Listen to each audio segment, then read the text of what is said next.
daqui a pouco, essa tarde. Quantas aulas por... Na verdade, são 2 aulas, mas a gente termina dando aula em com outras turmas, né, outras disciplinas, então você dá 1 ou 2 aulas, às vezes um tema e tal. Eita peste. Ó, começou a gravar, Márcio. Então vamos lá. Eu vou fazer uma apresentação rápida aqui e passo a pergunta para você, beleza? Então vamos lá. O quadro econômico parece que está se deteriorando rapidamente, né? A taxa de desemprego está estourando, né? Crescimento acelerado, o último dado é impressionante, né? Talvez seja fruto da redução do auxílio emergencial, né? Que caiu pela metade, e mesmo da redução do isolamento social, né? Pessoas indo mais à rua, né? Mas, né, a taxa de desemprego deu um pique agora. Também um fenômeno inflacionário, parece, né? Essa história do preço do arroz, o arroz virou, estão vendendo arroz agora no palitinho, na churrascaria, você compra no espeto, virou produto de luxo, né? A Ana Meba Brega vai fazer um colar de arroz agora. E essa inflação atinge principalmente os mais pobres, né? As camadas mais carentes da sociedade. Então, a economia que já não vinha bem das pernas, né? O PIBinho do ano passado, né? De 1,1, embicou de vez agora com a pandemia do coronavírus, né? A questão é, para onde ela caminha? Qual é o futuro dessa economia, né? E como enfrentar esses duros momentos? Para tentar entender esse cenário e projetar o futuro, ter uma visão mais estratégica, conversar agora com o Márcio Postman. Márcio Postman é uma pessoa que eu tenho muita admiração e carinho, isso não é confete, é real, né? Márcio é economista, professor, pesquisador, doutor em Ciências Econômicas, ele é professor titular da Universidade Estadual de Campinas, também trabalhou em outras instituições de ensino, como pesquisador, inclusive em universidades europeias, como consultor também. É autor de mais de 60 livros, escreve pra chuchu, escreve muito, né? Sobre economia, desenvolvimento, políticas públicas. Eu mesmo tive a honra de ser coautor de um livro com o Márcio, né? O era FHC, a corrosão do trabalho. Foi um maior prazer ter trabalhado com o Márcio nesse livro. Márcio foi agraciado já com vários prêmios, agraciado com o prêmio Jabuti, e, além disso, Márcio foi presidente do Instituto de Pesquisas Econômicas Aplicadas, né, do IPEA, né, importantíssimo órgão que hoje está sendo destruído, presidente da Fundação Perseu Abramo, até recentemente, foi secretário municipal de Desenvolvimento e Trabalho aqui de São Paulo, da capital paulista, e acaba de ser eleito presidente do Instituto Lula. Mais desafios pela frente. Márcio, brigadão por você ter topado essa entrevista, viu, mestre? Eu sei que você está correndo, dando aula, não agito, brigadão, tá? Não vou ocupar muito seu tempo. Imagina, satisfação estar com você aí, compartilhando esse momento, esse seu trabalho, sua trajetória, que é bastante necessária e recorrente, né, no nosso campo. Então, satisfação mesmo estar contigo. Vamos nós, tenho o maior carinho por você. Vamos à luta. Primeira pergunta é essa: como que você está analisando a situação econômica do país, né? Inflação volta, desemprego explode. Que diabo está ocorrendo com a economia brasileira, na sua opinião? Nós vínhamos já muito mal, né? A década passada, que se inicia em 2010 e termina em 2019, do ponto de vista econômico, é considerada já uma década perdida.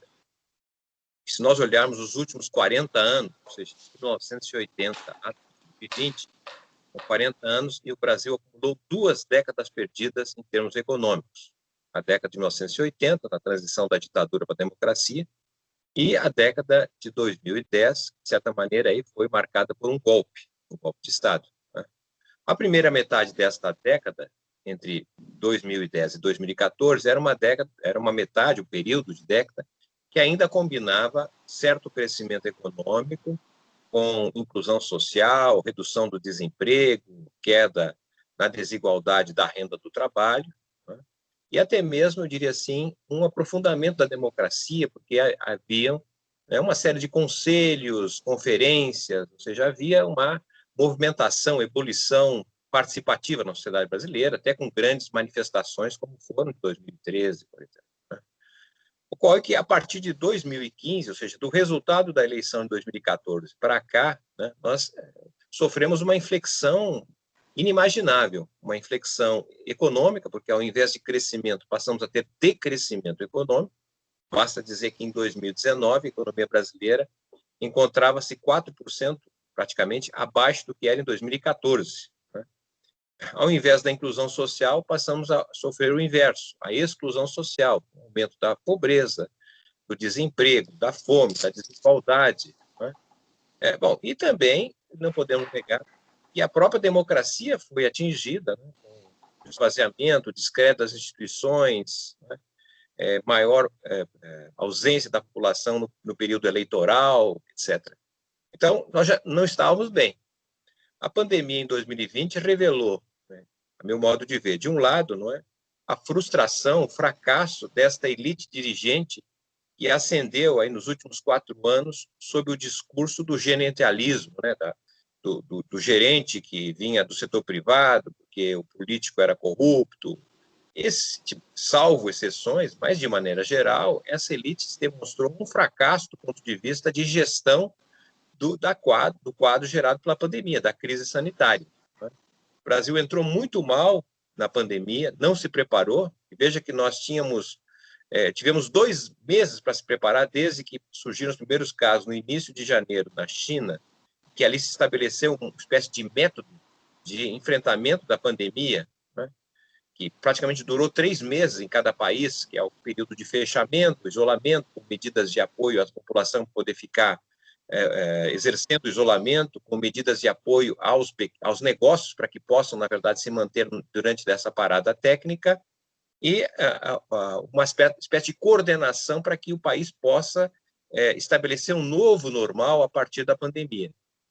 Ora, nós levamos, na verdade, esse período todo sem tomar nenhuma iniciativa, só fomos tomar as primeiras iniciativas quase um mês depois do primeiro caso de infecção no Brasil. Só na segunda metade, praticamente, de 13, 14 de março, é que começaram a ser tomadas as medidas, ou seja, um atraso, né?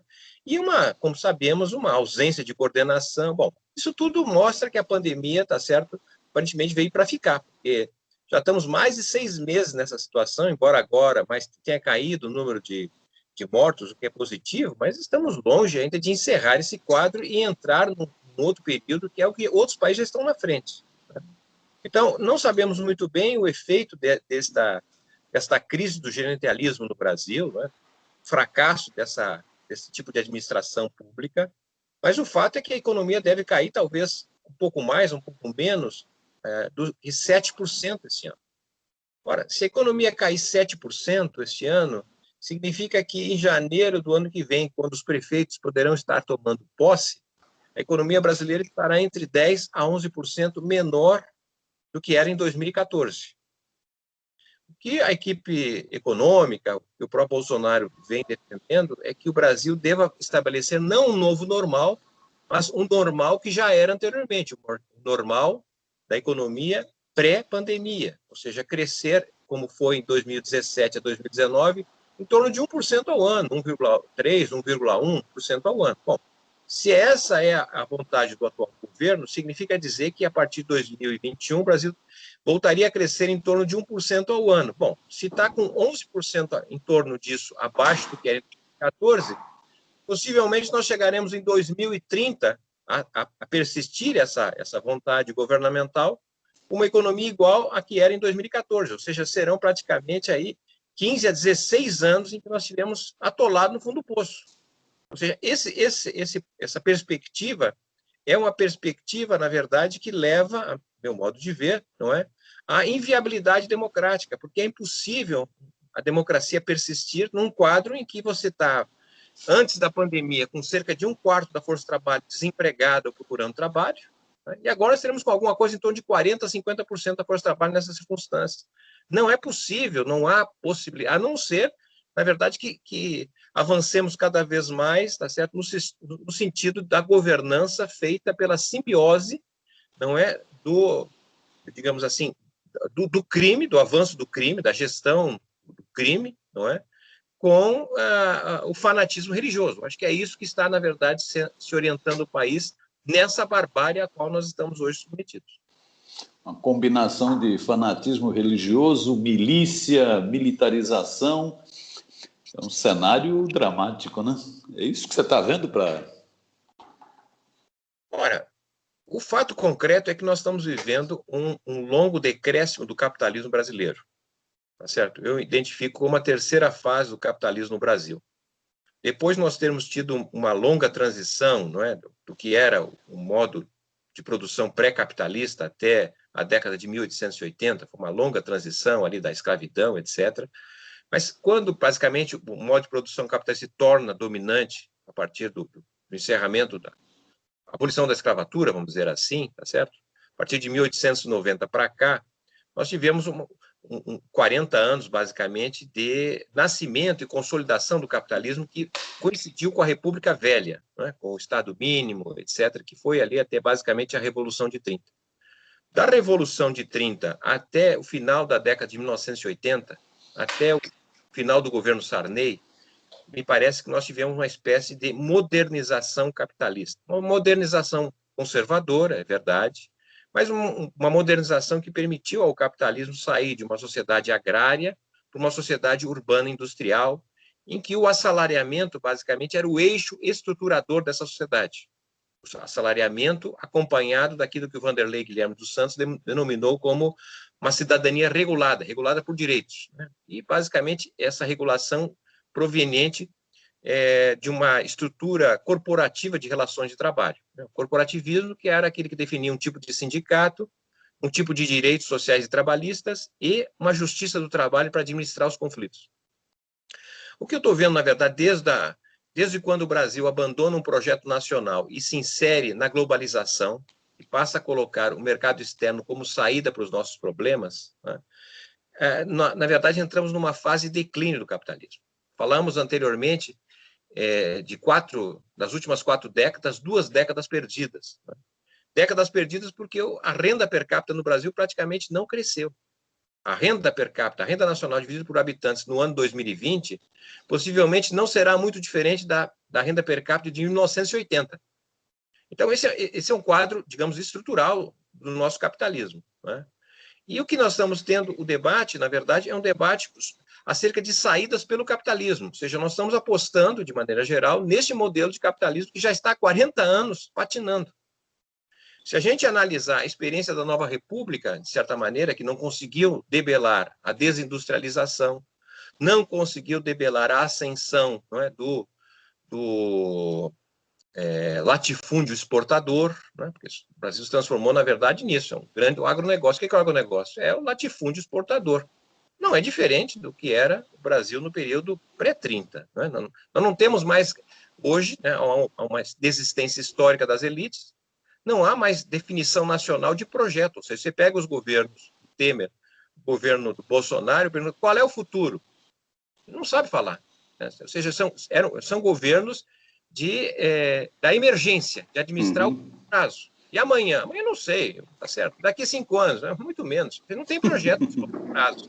Né? Então, você, na verdade, abandonou a perspectiva de você desenhar de alguma forma soberana o seu futuro. Você passou a apostar no milagre, que algum milagre vem do exterior. Talvez os Estados Unidos, talvez a China, tá certo? Nós estamos jogando fora. Então, esse modelo, me parece, é equivocado se imaginar que tem saídas por aí. E o que aconteceu nesses últimos 40 anos, certamente, foi uma gestão dessa massa sobrante do capitalismo paralisado, do capitalismo associado ao rentismo, ou a esse latifúndio exportador, que é um latifúndio que não gera emprego praticamente. Pelo contrário, vem destruindo emprego. Então, o Estado foi fundamental para isso. E o Estado de bem-estar social, a Constituição de 88, ela foi muito importante porque ela permitiu, na verdade, você incorporar uma massa sobrante às necessidades do capital. Em 1985, nós tínhamos menos de 3% da população brasileira recebendo algum benefício, ou seja, dependendo do fundo público para viver, 3%. Em 2014, nós passamos para 27%. Hoje, né, pela intervenção que foi feita, ainda que provisória, nós temos 40% da força de trabalho, da população, me desculpe, vivendo de transferência de renda. Ou seja, é muito difícil imaginar, não é, que um governo como esse, que é um governo dito neoliberal, que tem um ministro da Economia que se diz ultraliberal, mas é o ministro que estabeleceu o maior déficit público da história do país. O déficit público brasileiro deve estar girando ao redor de 16% a 17% do PIB. Um governo que se diz neoliberal, mas será talvez a maior absorção de recursos do país que tenha passado pelo Estado. O Estado brasileiro, em 2020, talvez deva pesar cerca de 51% a 52% do PIB. Nunca antes isso, né? Então, isso, na verdade, vai demonstrando a dificuldade de nós nos mantermos como país. Talvez país, sim, do ponto de vista político, mas não como nação. Né? E, ao mesmo tempo, você tem vindo a ascensão do Estado policial, que é a outra parte, a outra face. Né? O Estado que aprisiona, saímos em 1990 de 90 mil presos, hoje devemos estar beirando a 900 mil, a terceira maior população carcerária do mundo, ou seja, a gente que estaria no mercado de trabalho não estava ficar preso. Sem falar, evidentemente, não é na violência que deriva dos homicídios, né? Dos assassinatos, ou seja, nós tínhamos menos de 10 mil assassinatos por ano nos anos 80, hoje estamos com mais de 60 mil. Se você somar os últimos 40 anos, serão 1.600.000 pessoas assassinadas, né? Contabilmente, oficialmente, porque possivelmente talvez tenha sido mais. Então, esse é o quadro da barbárie que se conforma, tá certo? Não é de hoje, isso vem sendo construído ao longo do tempo, porque é um capitalismo, na verdade, à deriva. Né? Um capitalismo que não oferece futuro, ao meu modo de ver. E essa é a questão, acho, crucial.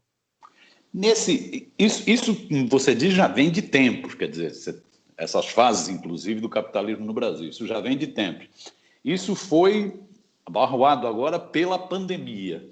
Como que você está... Sobre o Guedes você já falou um pouco, né? Esse gerenciamento tacanho. Né? Mas como que você está vendo o futuro? O que vai ser da economia capitalista pós-pandemia? O que vai ser esse novo normal? Olha, nesse quadro, o que sobra para o Brasil na divisão internacional do trabalho é fundamentalmente o fazendão. Tá certo?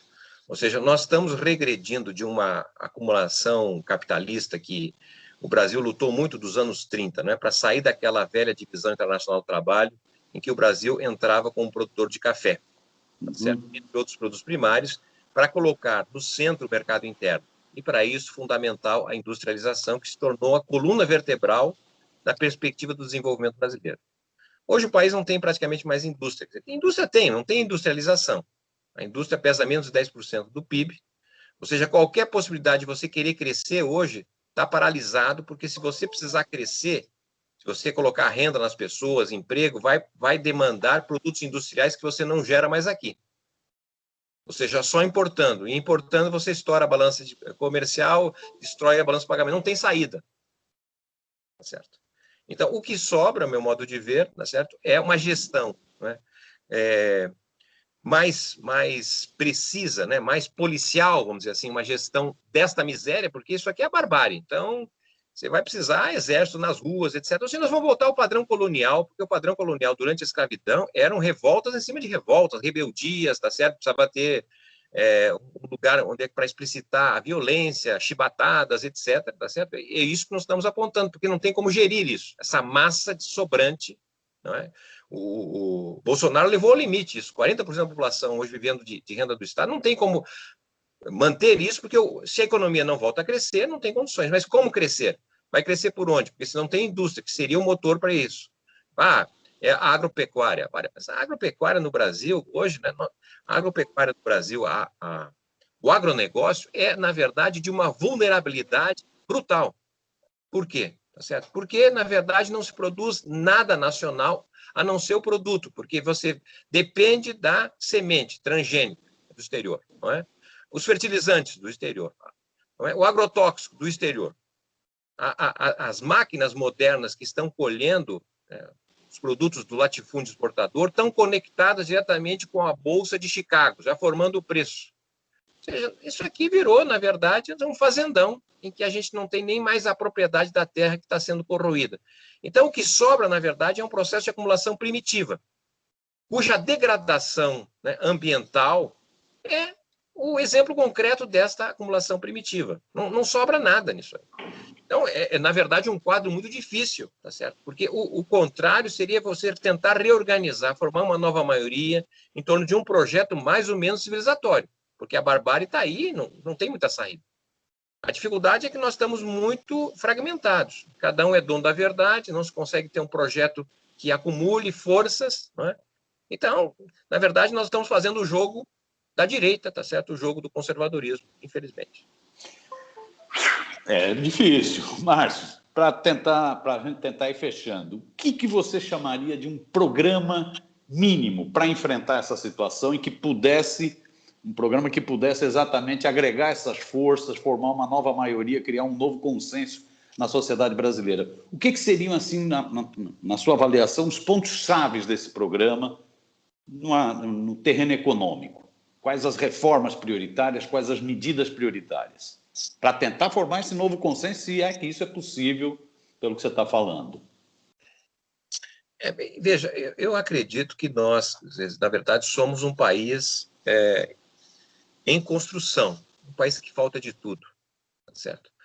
Me parece que a construção de um projeto é aquele que dialogue com as carências nacionais, porque como um país está muito fragmentado, né, se você fizer um projeto que seja basicamente uma espécie de ideal, de metas, tá certo?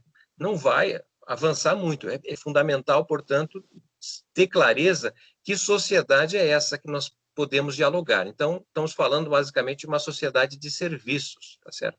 Não é uma sociedade de base industrial, como for há 30, 40 anos atrás. Classe trabalhadora nós temos, uma classe trabalhadora que está desejando, de certa maneira, novas demandas. É insuportável o processo de intensificação e extensão do trabalho, né? Há um grau de exploração inegável no Brasil.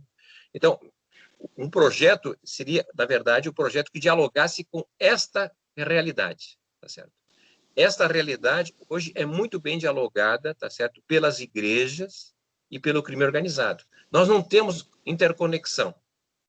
Essa é a questão, me parece, muito importante de se considerar, não é?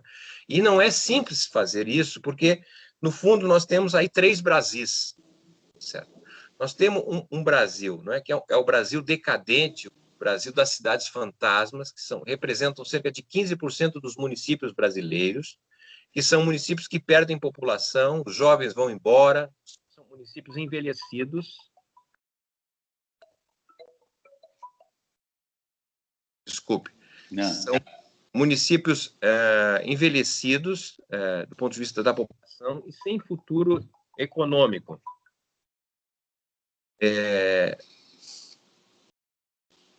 Voltamos aí, não? Voltamos. Você monta isso depois aí, não? Acho que sim, eu tento, mas não tem problema nenhum. Vai fundo.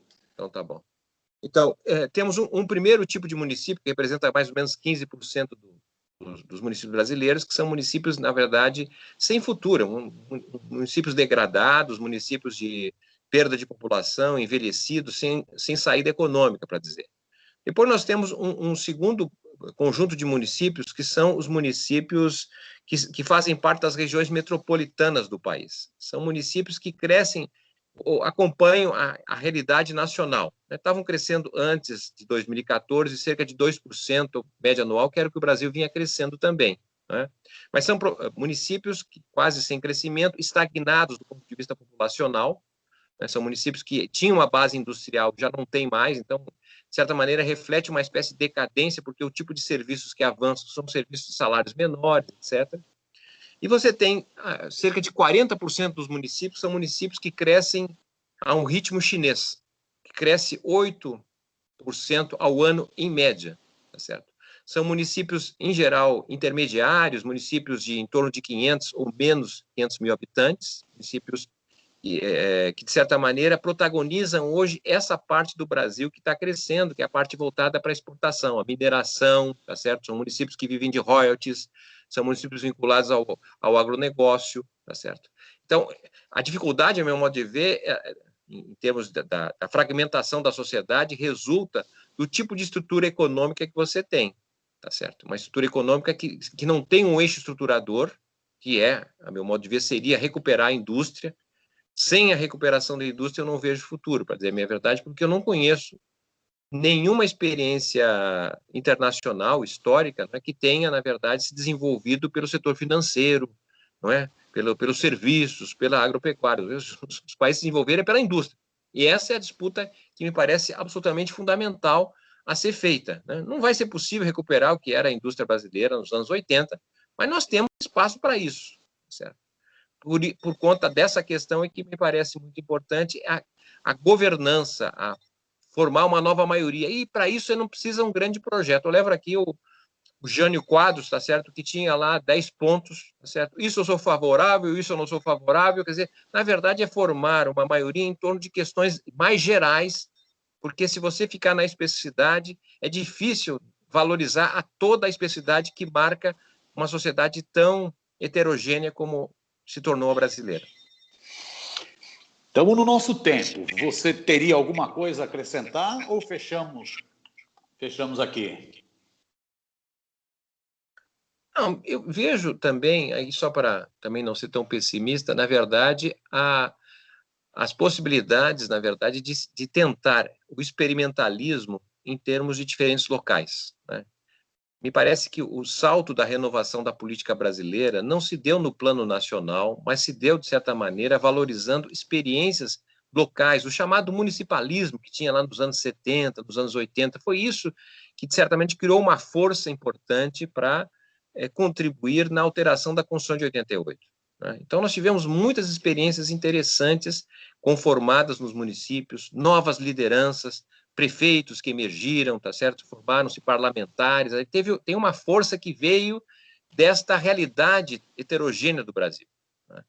Infelizmente, a impressão que eu tenho é que os anos 90 em diante foi meio que matando esta criatividade das regiões brasileiras e as administrações municipais tornaram-se uma espécie de pasteurização, tudo muito parecido. Né? Perdeu a criatividade, se tornaram basicamente implementadores de políticas federais. Agora que nós estamos, que a crise atingiu o estado da federação, né? Me parece que as eleições podem abrir uma perspectiva nova, porque se não houver criatividade, não tem muita saída no plano municipal, certo? Porque é gravíssima a situação dos municípios brasileiros, e talvez essa eleição de agora possa dar um outro gás que não seja mais, ó, que parece as pesquisas estão apontando, não é mais aquele gestor, né, o cidadão que não é da política. Nós estamos vendo, aparentemente, pessoas que não vão surgir. Pode até ser, vamos esperar, mas porque na eleição passada pessoas surgiram da noite para o dia, né, eram conhecidos pelos governadores, etc. É uma coisa assim esquisita. Talvez agora a democracia possa nos salvar em termos de termos gente mais qualificada, preparada para lidar com o que é real no país. Tá certo? Então, vejo a democracia como a saída para a formação de maiorias. Obviamente, estamos aqui numa situação que não é apenas plantação, não é, de alface. Temos que plantar aqui árvores, não é, mais fortes, que demoram um certo tempo para poder se constituir em termos de frutos e sombra. Beleza, já colocou um grande desafio, que está aqui, está próximo, né? As eleições municipais estão aqui, vamos ver se realmente servem para dar uma nova perspectiva para o Brasil depois de tanto tombo. Márcio, te agradeço muito, bicho, adorei a conversa, papo rápido, direto, tá? Te agradeço mesmo, tá? Bom, Miro. E bom trabalho aí, viu? Obrigado, sabe que tem um especial aqui, carinho por você. Tudo de bom. Idem. Tamo junto aí. Um abração, bicho. Bom trabalho aí. Tchau, tchau.